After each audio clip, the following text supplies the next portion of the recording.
Well, who do we have here today? We have Cheryl Kostar and our beautiful youth group. Our beautiful youth group. And where is the youth group from? Holy Cross and Blessed Sacrament Parish in Oliphant.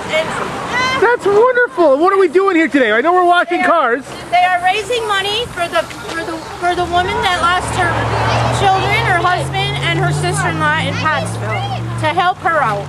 Well, that's a wonderful thing here. That's a wonderful thing. It's great when communities reach out to other communities. Exactly. And our youth here is taking, they're being an example for us. It's just a wonderful thing.